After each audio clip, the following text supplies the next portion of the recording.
Amen. Merci Seigneur pour ta présence ce matin. Alléluia. Merci parce que tu es là, Seigneur. Tu es parmi nous, Seigneur. Tu es là où des chrétiens s'assemblent en ton nom, Seigneur, des hommes et des femmes, Seigneur, qui ont soif de toi, Seigneur. Tu es là et tu veux parler, tu veux communiquer, Seigneur. Et ce matin, je crois que tu es là, Seigneur, pour nous parler, nous enseigner, Seigneur, nous faire du bien, Seigneur. Et nous voulons ouvrir notre cœur, Père. Alors ce matin, j'aimerais que nous lisions la parole de Dieu dans le livre de Michée. Michée au chapitre 6, le verset 8. « On t'a fait connaître, ô homme, ce qui est bien. Et ce que l'Éternel demande de toi, c'est que tu pratiques la justice, que tu aimes la miséricorde et que tu marches humblement avec ton Dieu. » Et une deuxième écriture dans le livre de Luc, l'évangile de Luc, Luc chapitre 18, verset 10.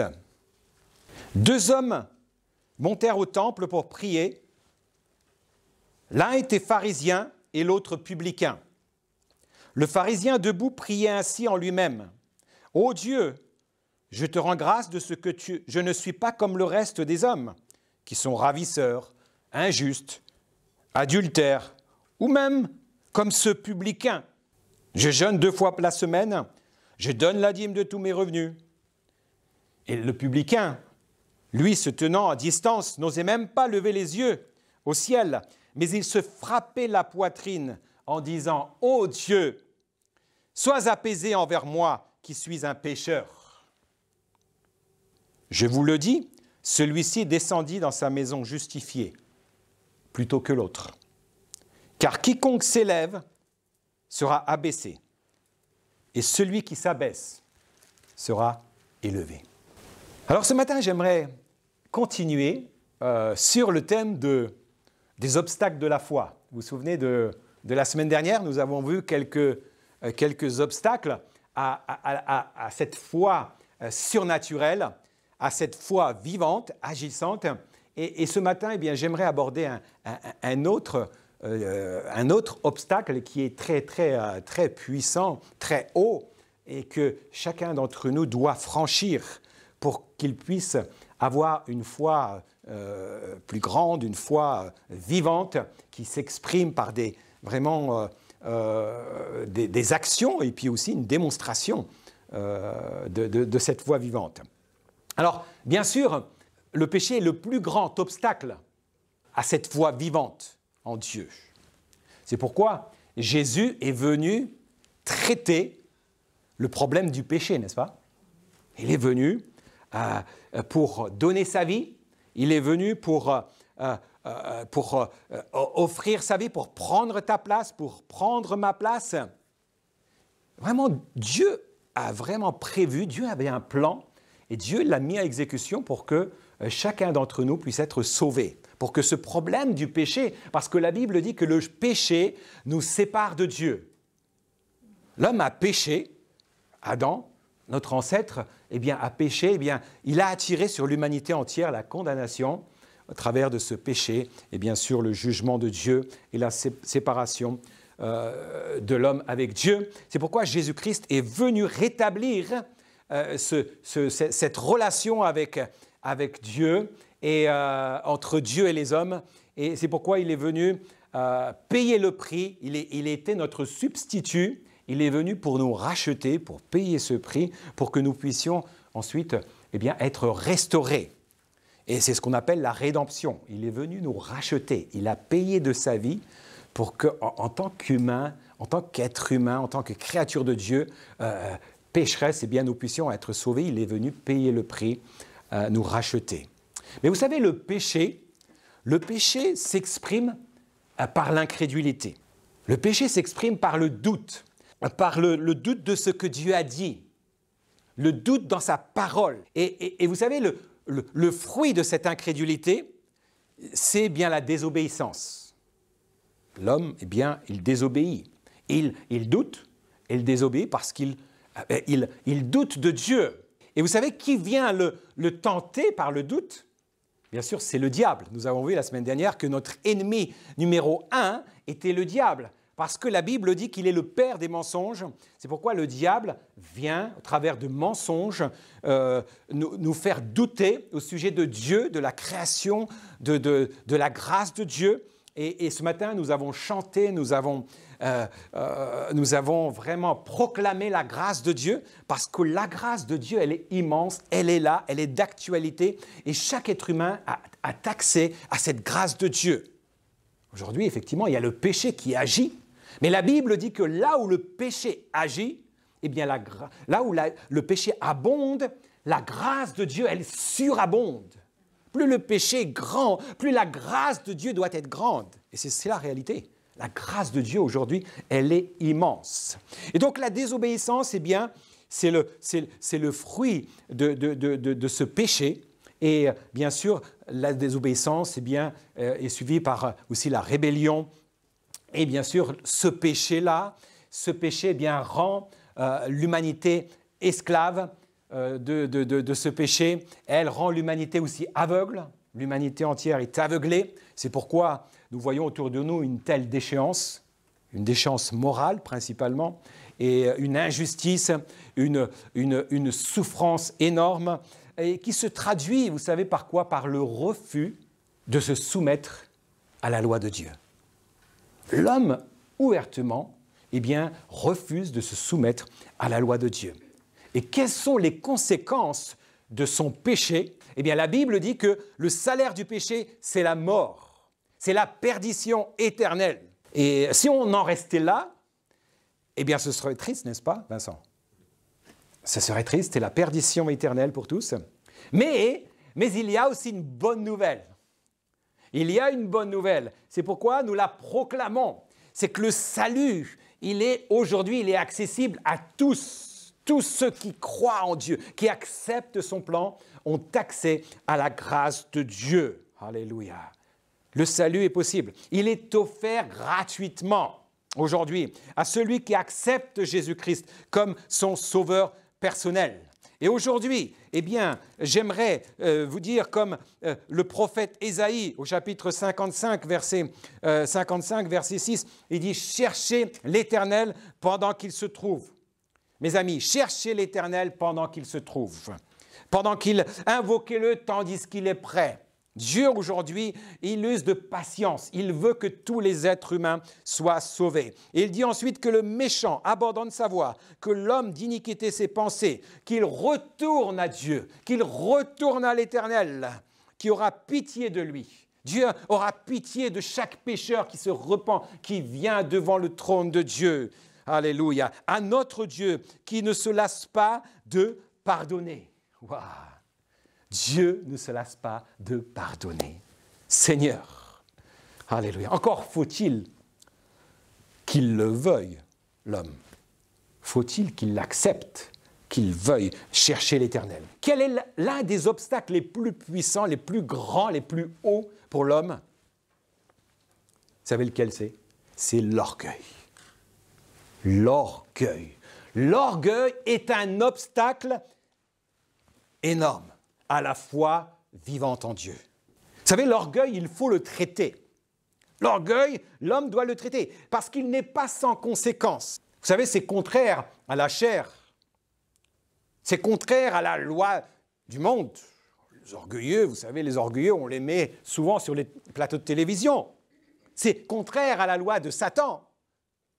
Parce que Satan, il est le père du mensonge. Il est aussi, c'est lui, c'est son orgueil. Nous allons voir qu'il a précipité l'humanité entière en tentant Adam et Ève. Mais vous savez, souvent on s'accommode. On se dit, mais c'est pas si grave. Après tout, être un petit peu orgueilleux, ça fait partie de la nature humaine. C'est vrai. Mais l'orgueil est destructeur. Et on ne peut pas dire que Dieu me comprendra. Non, Dieu ne comprend pas l'orgueilleux. L'orgueil est destructeur. L'orgueil, mes amis, peut avoir des conséquences désastreuses sur ta vie, sur ton environnement, sur tes proches, sur les gens que tu influences, que tu es censé influencer positivement. Eh bien, l'orgueil a des conséquences sur ton entourage. Et il a des conséquences aussi sur les expériences que tu vis, que je vis. L'orgueil est le fruit du péché. Et l'orgueil, la Bible nous dit qu'il nous sépare de Dieu à travers du péché. Vous savez que l'orgueil tue les relations. Ça tue les relations de famille. Ça tue les amitiés. Ça tue les vrais, ça dénature même les relations. L'orgueil divise les familles, les relations entre frères et sœurs. Oh, on est orgueilleux, donc on ne se parle plus pendant des années. Il y a tellement de familles où les frères et sœurs, les parents ne se parlent plus. C'est triste, mes amis, mais c'est la réalité. C'est à cause de l'orgueil. C'est l'orgueil qui empêche de dire pardon, de s'excuser, de dire non, on a besoin de communiquer, on a besoin de rétablir cette relation. L'orgueil, mes amis, tue des relations. Il détruit les églises. L'orgueil détruit des communautés. Il détruit des associations. À cause de l'orgueil, les gens se divisent. L'orgueil précipite les hommes dans le péché, dans la chute. Vous savez, l'orgueil paralyse même les croyants. Il nous empêche d'être libres. L'orgueil tue le fruit de l'esprit. L'orgueil tue ta foi vivante en Dieu. L'orgueil t'éloignera toujours plus loin de Dieu. Ainsi, mes amis, fuyons l'orgueil. Fuyons l'orgueil. Fuyons la laideur de l'orgueil. Ne minimisons pas son impact dans nos vies. L'orgueil a un impact énorme sur les vies des hommes. Mais vous savez, la Bible dit que l'Éternel est bon. Le psaume 25. Au verset 8 et 9. L'Éternel est bon et droit. Et il dit, c'est pourquoi il montre aux pécheurs la voie. Et ensuite, il dit, il conduit les humbles dans la justice. Il enseigne les humbles sa voie. Wow. Dieu est bon, mais il conduit les humbles dans la justice. On t'a fait connaître aux hommes ce qui est bien. Et ce que l'Éternel te demande de toi, c'est que tu pratiques la justice, que tu aimes la miséricorde et que tu marches comment? Humblement devant ton Dieu.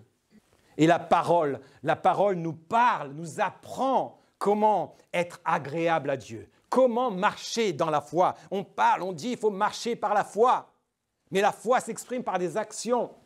Vous savez que l'orgueil, c'est l'orgueil qui a poussé l'un des anges les plus influents dans le ciel a chuté, c'est son orgueil. Il était dans la présence de Dieu, c'était Lucifer. Mais il était beau, il était intelligent, il était compétent, il avait des compétences surnaturelles, plus que les autres anges. Il était doué, il était sage, et là, mais à un moment donné, il a laissé place à l'orgueil et il s'est dit, je vais arriver jusqu'à la place, je vais prendre le trône de Dieu. Et il a voulu prendre la place de Dieu. Et alors l'orgueil est venu s'installer en lui. Et la Bible dit que Satan a été précipité du ciel à cause de son orgueil. Vous savez, c'était une pensée insensée qui est entrée dans son cœur. Satan n'était pas heureux dans sa position. Pourtant, il avait une position dans le ciel, mais il était orgueilleux. Il n'était pas satisfait là où Dieu l'avait placé. Il voulait la place de Dieu. Et aujourd'hui, il y a beaucoup de gens qui voudraient la place de Dieu, qui voudraient la gloire, qui voudraient s'asseoir sur le trône, même des chrétiens. Ils veulent prendre la gloire pour eux. Mais vous savez que l'orgueil précède la chute. Pourquoi c'est important de dire « Seigneur, je veux marcher dans l'humilité. Je veux marcher dans l'humilité. » Et bien sûr, au sujet de la chute de Lucifer, la parole de Dieu nous parle de Lucifer, du diable qui a été précipité du ciel à cause de son orgueil. Dans Ésaïe au chapitre 14, verset 12, « Te voilà tombé du ciel, astre brillant, fils de l'aurore. Tu es abattu à terre, toi le vainqueur des nations. Tu disais dans ton cœur, je monterai au ciel, j'élèverai mon trône au-dessus des étoiles de Dieu. Je m'assierai sur la montagne de l'assemblée à l'extrémité du septentrion. Je monterai sur le sommet des nues et je serai semblable au Très-Haut. Mais tu as été précipité dans le séjour des morts, dans les profondeurs de la fosse. » Et ainsi de suite, vous lirez à la maison. Vous savez, l'orgueil nous éloigne de la présence de Dieu. L'orgueil nous fait perdre notre position privilégiée. Orgueil. Mais nous avons vu que notre ennemi numéro 1, notre ennemi principal, je dirais même notre ennemi, hein. Notre seul ennemi, c'est le diable. Eh bien, il nous attaque, il agit, il veut tout faire pour nous précipiter dans sa chute. C'est sa nature. Mais par son orgueil, il a été précipité du ciel. Et son objectif, c'est de nous faire tomber aussi, de te faire tomber au travers de l'orgueil. Satan ne veut pas que tu sois sauvé. Satan ne veut pas que tu sois vainqueur, que tu marches par la foi. Il ne veut pas que tu te repentes de tes péchés. Il fera tout pour t'éloigner de la repentance. Et aujourd'hui, on ne prêche plus la repentance. C'est juste la foi, tu crois et c'est bon. Mais ce n'est pas la réalité de l'Évangile. Il y a bien plus que ça. Il y a la foi, il y a la repentance. La repentance est indispensable. Et vous savez ce qu'il fait souvent, l'ennemi? Il vient nous souffler un tas de choses. Et il nous dit, écoute, tu n'es pas pire que ton voisin. Tu n'es pas pire que l'autre chrétien. Il va te montrer les faiblesses des croyants. Il va te montrer la faiblesse des chrétiens. Et il va te dire, regarde ce chrétien, comment il vit dans la duplicité, alors tu sais, tu n'es pas pire que lui. Donc, après tout, laisse tomber, la repentance, c'est pour les autres. Toi, tu es bien, tu es parfait. C'est souvent ce qu'il dit, hein. Il ne vous a pas dit ça? Moi, des fois, il me dit, oh, tu es bien, tu n'as pas besoin. Hein. Tu n'as pas tué, tu n'as pas volé, tu n'es pas un menteur, tu dis la vérité. Mais je dois aussi me repentir. Je dois faire attention parce que je dois aussi travailler ma foi, je dois travailler des choses sur ma vie, je ne suis pas parfait. Mais Satan va essayer de nous détourner sur quelqu'un d'autre pour nous dire, écoute, après tout, ce n'est pas si grave d'être un petit peu orgueilleux. Pourtant, c'est grave. L'orgueil, eh bien, nous allons voir tout à l'heure, vraiment, il est destructeur. Ses conséquences sont dramatiques. Vous savez que l'orgueil, la jalousie et la colère, mais il y avait aussi l'orgueil, n'ont pas empêché Caïn de devenir un meurtrier. Caïn est devenu un meurtrier parce qu'il a tué son frère. Vous vous rendez compte? Il a tué son frère. Parce que Dieu n'avait pas approuvé son offrande. Il a son orgueil, sa fierté en a pris un coup. Et alors, eh bien, la Bible nous dit, pourtant Dieu l'avait prévenu. Vous lirez ça dans Genèse au chapitre 4. Pourquoi es-tu irrité, Caïn? Et pourquoi ton visage est-il abattu? Certainement, si tu agis bien, eh bien, tu relèveras ton visage. Alléluia. Je vais lire ce passage. Genèse, chapitre 4. L'Éternel porta un regard favorable sur Abel et sur son offrande, mais il ne porte pas un regard favorable sur Caïn et sur son offrande. Caïn, alors qu'est-ce qu'il a fait? Il fut très irrité et son visage fut abattu. Et l'Éternel lui dit, « Pourquoi es-tu irrité, Caïn? Et pourquoi ton visage est-il abattu? Certainement, si tu agis bien, tu vas relever ton visage. Et si tu agis mal, eh bien le péché se couche à ta porte. Et ses désirs se portent vers toi. Mais toi, domine sur lui. Caïn domine sur le péché. Cependant, Caïn adressa la parole à son frère Abel, mais comme ils étaient dans les champs, eh bien Caïn se jeta sur son frère Abel et le tua. Caïn n'a pas tenu compte de la parole de Dieu. Dieu l'avait prévenu. Caïn, fais attention à ton attitude. Fais attention à l'orgueil dans ton cœur. Fais attention à ce qu'il y a là. Et il a tué son frère. Il y a tellement d'exemples dans la parole de Dieu au sujet de l'orgueil. Vous savez, l'orgueil aurait pu empêcher Naaman. Vous savez, Naaman, c'était le chef de l'armée syrienne et il était lépreux. Il voulait être guéri. L'orgueil aurait pu l'empêcher de connaître son miracle. Au début, il a laissé place à l'orgueil. Pourquoi irais-je me laver cette fois là-bas? Et aujourd'hui, c'est ce qui se passe. Les gens, quand on leur dit ce qu'il faut faire pour être sauvés, ils disent, mais après tout, pourquoi est-ce que je ferais ça? Pourquoi je me ferais baptiser? Pourquoi est-ce que je m'engagerais à devenir un enfant de Dieu? Pourquoi j'ai besoin de devenir un chrétien? Eh bien, ils cherchent tout un tas d'excuses parce qu'il y a l'orgueil. Après tout, toutes les religions se valent. Après tout, pourquoi est-ce que je suivrai la Bible à la lettre? Et ainsi de suite. Vous savez, il y a l'orgueil humain qui est là et qui veut toujours prendre la place et qui veut nous faire perdre la bénédiction de Dieu.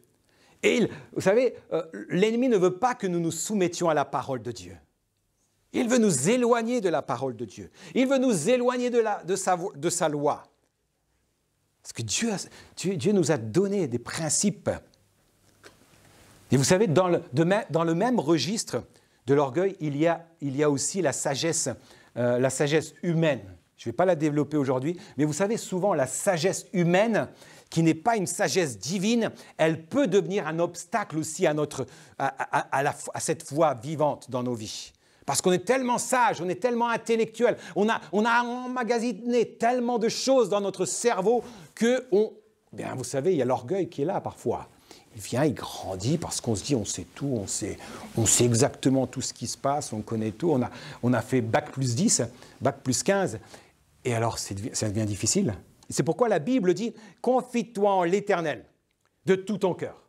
Ne t'appuie pas sur ta sagesse. » Ah ouais, c'est ce que le Seigneur nous dit. Hein. Ne t'appuie pas sur ta sagesse. Reconnais-le dans toutes tes voies. Et il aplanira tes sentiers. Il dit ensuite « Ne sois point sage à tes propres yeux, mais crains l'Éternel et détourne-toi du mal. Ce sera la santé pour tes muscles et un rafraîchissement pour tes os, ainsi de suite. » Ne t'appuie pas sur ta sagesse. C'est tellement important vraiment de chercher à être humble devant le Seigneur. L'humilité. On t'a fait connaître, ô homme, ce qui est bien. Recherche la justice. Alléluia. La miséricorde. Et marche humblement devant ton Dieu. Donc, quel est l'opposé de l'orgueil? C'est l'humilité. L'humilité est la qualité en opposition à l'orgueil. C'est cette qualité, mes amis, que nous devons chercher. C'est pas très populaire, hein? C'est pas très populaire, hein? C'est plutôt « Oh Seigneur, moi je suis bon, je suis grand ». Vous savez, comme cet exemple que nous avons lu en introduction. Il y avait là le pharisien et le publicain qui viennent dans la présence de Dieu. Le pharisien qui savait tout, qui connaissait la loi, qui connaissait les prophètes, qui connaissait toutes les Écritures. Mais il est venu dans la présence de Dieu avec une mauvaise attitude.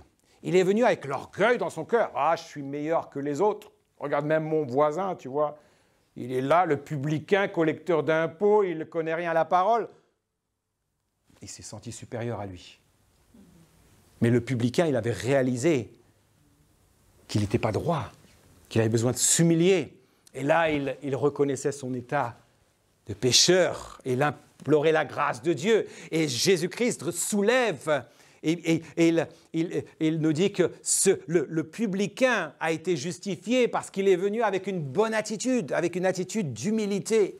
C'est tellement important d'entrer dans la présence de Dieu dans une attitude d'humilité. L'orgueil, mes amis, fait obstacle à la grâce de Dieu, à la faveur de Dieu. Vous savez ce que la Bible dit? Un verset que vous devriez souligner, tellement important. Jacques 4, 6.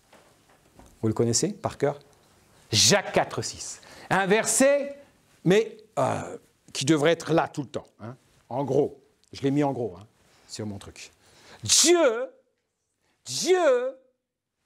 le grand créateur, le seul Dieu, il résiste aux orgueilleux. Il résiste aux orgueilleux, mais il fait grâce aux humbles. Dieu résiste, mes amis. Quand on est orgueilleux, Dieu nous résiste. On a beau chanter, prier, donner la dîme et faire tout ce que le Seigneur nous appelle à faire. Si nous n'avons pas l'humilité, eh bien Dieu va nous résister. Il va nous résister. Voilà, Seigneur. Dieu résiste aux orgueilleux. Vous savez, c'est fort, hein? C'est fort. Et je ne fais pas le poids face à Dieu. Quand Dieu résiste, vous savez, même si je suis très fort parce que je me muscle, je ne peux pas faire face à Dieu. Quand Dieu résiste, je ne peux pas traverser, je ne peux pas passer. Vous savez, Dieu est tout-puissant. L'humilité, mes amis, nous pousse à dépendre de Dieu. Elle nous pousse à croire sérieusement dans sa parole. Seigneur, si tu l'as dit, je veux le croire. Je me soumets à ta parole dans une attitude d'humilité. Même si je ne comprends pas tout, même si j'ai du mal à comprendre le sens de tout ce qui arrive, même si je n'arrive pas à comprendre le sens de l'humanité, même si je n'arrive pas à comprendre comment le péché d'un homme, il est venu, il a atteint le monde entier, c'est tellement injuste. Mais la Bible dit que la justice d'un homme, à cause d'un homme, eh bien, la justification atteint tous les hommes. À cause de la justice de Jésus-Christ, eh bien, la grâce, elle est pour tout le monde. Ouah, Seigneur, c'est pas si injuste que ça. Dieu, alléluia, Dieu veut te sauver. Dieu veut me sauver. Et je dois faire preuve d'humilité devant la présence de Dieu. Vous savez, nous lisons plus loin dans Jacques, dans le même chapitre de verset 4, Jacques nous dit « Soumettez-vous à Dieu, soumettez-vous à Dieu, soyez humbles, humiliez-vous, soumettez à Dieu, résistez au diable et il fuira loin de vous, approchez-vous de Dieu et il s'approchera de vous. » Wow, merci Seigneur. Purifiez vos mains, pécheurs, et nettoyez vos cœurs, âmes partagées. Au verset 10, il dit « Humiliez-vous devant le Seigneur et il vous élèvera. » Seigneur, je dois déjà apprendre à m'humilier. Je dois apprendre à m'humilier. Parce que vous savez, l'orgueilleux dit « Pour qui tu te prends ? Je fais ce que je veux dans la vie. Je ne suis pas pire que les autres. Il ne faut pas prendre la Bible à la lettre. Il faut prendre un petit peu du recul avec la Bible, avec les principes de la Bible. C'était vrai à l'époque, aujourd'hui, le monde a changé. Mais vous savez, si le monde a changé, Dieu n'a pas changé. Dieu ne change pas. Ce que Dieu a dit hier, c'est vrai aujourd'hui. L'homme change. Il évolue, il pense qu'il évolue en bien. Prions qu'il évolue en bien. Dieu reste toujours le même. Dieu résiste aux orgueilleux, mais il fait grâce aux humbles. Donc ainsi, mes amis, le chrétien, le croyant qui veut vivre une vie victorieuse, où il expérimente la puissance de la foi vivante, cette foi surnaturelle, eh bien, ce chrétien doit changer d'attitude. Et c'est ce qu'on appelle la repentance. La repentance est un changement d'attitude vis-à-vis de Dieu. Et vous savez que l'orgueil empêche la véritable et sincère repentance. Pourtant, avant de recevoir le salut, comme je l'ai dit tout à l'heure, l'homme doit se repentir. C'est une condition indispensable. La véritable repentance ne va pas sans une attitude d'humilité.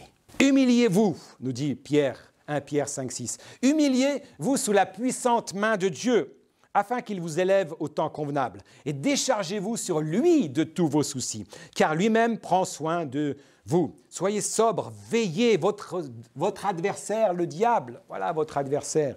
Il rôde comme un lion rugissant, c'est pas le lion, comme un lion, cherchant qui il va dévorer. Il veut me dévorer, mais il dit ensuite, résistez-lui avec une foi ferme. Voilà, le Seigneur nous apprend à résister. Ainsi, mes amis, fuyons l'orgueil. Fuyons l'orgueil. L'orgueil est un grand obstacle à notre foi vivante. Et vous savez ce que Dieu dit à Salomon. Il dit dans 2 Chroniques 7, 14, le Seigneur dit, si mon peuple, sur qui est invoqué mon nom, s'il s'humilie, vous voyez, on voit à nouveau l'humilité, s'il s'humilie, s'il prie et s'il cherche ma face, s'il se détourne de ses mauvaises voies, je l'exaucerai des cieux. Wow, il y a toute une pratique, une action vivante. Alléluia. La parole de Dieu agit d'une manière concrète chez ceux qui l'appliquent concrètement pour jouir de cette foi vivante et surnaturelle de Dieu. Vous savez, parce que l'orgueil paralyse les croyants, l'orgueil tue le fruit de l'esprit, il aveugle le croyant et l'orgueil nous éloigne de Dieu. C'est pourquoi nous devons chercher l'humilité. Alléluia. Le fruit de l'humilité est préférable au fruit de l'orgueil. Vous savez, Jésus-Christ a été notre exemple parfait. Il est l'exemple parfait de l'humilité. La Bible dit que Jésus-Christ s'est humilié. Alléluia. Dieu s'est fait chair. Dieu a pris notre place. Il a pris notre limitation. Il s'est humilié. Dieu s'est impliqué personnellement dans le salut, dans ton salut, dans mon salut. Personnellement, la Bible dit que Dieu était en Christ, réconciliant le monde avec lui-même. Ainsi, mes amis, soyons reconnaissants pour la grâce de Dieu. Soyons reconnaissants pour ce qu'il a fait. Et gardons toujours nos yeux fixés sur Jésus. Nous avons lu que Jésus était le chef et le consommateur de notre foi. C'est Jésus-Christ. On a besoin d'avoir la foi en Dieu et garder nos yeux fixés sur lui et de croire dans sa parole, croire dans l'intégralité de sa parole, croire dans la fidélité de Dieu. Et vous savez, Proverbes, chapitre 15, verset 33, nous dit « Car la crainte de l'Éternel enseigne la sagesse et l'humilité précède la gloire. » Un autre verset, Proverbes 18, 12, « Avant la ruine, le cœur de l'homme s'élève. » Lucifer, il a été ruiné. Il a été chassé de la présence de Dieu. Mais l'humilité précède la gloire. Et ensuite, j'aime beaucoup ce verset. Vous pouvez aussi le souligner, mettre en gros. Le fruit, Proverbe 22,4, le fruit de l'humilité, de la crainte de l'Éternel, c'est la richesse, c'est la gloire et c'est la vie. La richesse, la gloire et la vie. Ne préférez-vous pas ce fruit-là? Le fruit de l'humilité. Alléluia, le fruit, la foi vivante en Dieu. Nous pouvons expérimenter vraiment la foi divine. Donc mes amis, en conclusion à mon message, bien sûr, le plus grand obstacle à la foi vivante, c'est bien sûr le péché. Et le péché, eh bien, le salaire du péché, c'est la mort. Mais pour vaincre cet obstacle, eh bien, Jésus-Christ est venu offrir sa vie pour que nous, en retour, nous puissions recevoir la vie éternelle. Donc, nous avons vu dans les messages précédents, eh bien, qu'il y avait des obstacles. Il y avait des obstacles, il y avait l'endurcissement du cœur, il y avait l'indifférence, il y avait l'aveuglement, il y avait l'ignorance. Le Seigneur Jésus nous a parlé aussi d'un manque de profondeur. Quand il y a un manque de profondeur, eh bien, la parole de Dieu, elle reste juste en surface. Pourquoi la parole de Dieu a besoin de pénétrer nos cœurs, notre tripes, notre intérieur, pour qu'elle puisse porter du fruit. Alléluia. Nous avons vu aussi que il y avait les soucis qui pouvaient étouffer, paralyser notre foi vivante. Les soucis, les richesses du monde, les plaisirs du monde, plaisirs de la chair, l'orgueil de la vie. L'orgueil de la vie, c'est un obstacle. Alors comment, mes amis, franchir efficacement et durablement tous ces obstacles? Premièrement, chercher sincèrement. Chercher sincèrement à découvrir le plan de Dieu, à écouter attentivement ce que Dieu nous dit. Ensuite, être prêt à écouter la parole de Dieu, prêt à écouter Dieu coûte que coûte, dans un esprit d'humilité. Chercher à être malléable, enseignable, docile, à fuir l'orgueil, à dire « Oui, Seigneur, que veux-tu que je fasse? Seigneur, j'étais orgueilleux, j'étais indifférent. Seigneur, que veux-tu que je fasse ?» Et ensuite, appliquer aussitôt entendu, aussitôt compris. Aussitôt que tu as eu la révélation, tu dis « Seigneur, je vais appliquer ta parole. Je vais appliquer ce message que je viens de comprendre, que l'orgueil précède la chute. » Applique aussitôt. Fuis la procrastination. Rejette toutes les excuses. Rejette. Garde tes yeux fixés sur Jésus. Sois fidèle dans les petites choses. Et marche humblement devant ton Dieu. Entoure-toi d'amis, de gens, de croyants qui cherchent à servir Dieu de cette manière, qui ont les mêmes valeurs, les mêmes convictions que toi, qui sont basées sur la parole de Dieu. Et alors tu vas voir, ta foi va grandir, ta foi va devenir plus forte, elle va devenir vivante, surnaturelle. Tu vas vivre une expérience surnaturelle dans ta vie personnelle si tu mets en pratique la parole de Dieu. Alléluia. Alors j'espère que vous avez, ce matin, j'ai réussi à vous transmettre cette vérité sur l'orgueil qui est un obstacle infranchissable. Prions que le Seigneur nous apprenne, nous aide à marcher humblement devant le Seigneur. Abat l'orgueil. Restons souples, malléables. Prions que le Seigneur nous aide à marcher dans la crainte de Dieu et dans l'humilité. Alléluia. Je vous invite à vous mettre debout. Oh Seigneur. Quelle race, quelle race. Tu prends nos échecs, tu prends nos faiblesses, tu places ton trésor dans des vastes argiles. Oh, prends mon cœur, Père, je veux te servir pour que tous voient ta vie en moi. Grâce infinie de notre Dieu qui un jour m'a sauvé. Oh, j'allais errant de lieu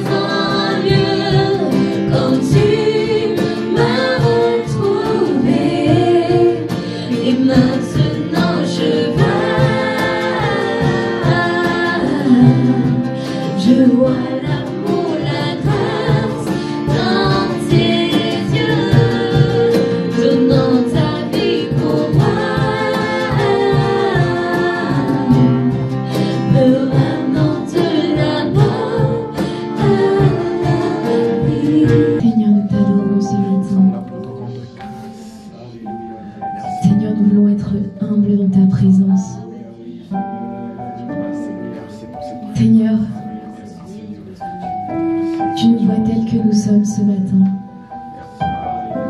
Seigneur, nous te demandons pardon si parfois nous blessons ton cœur.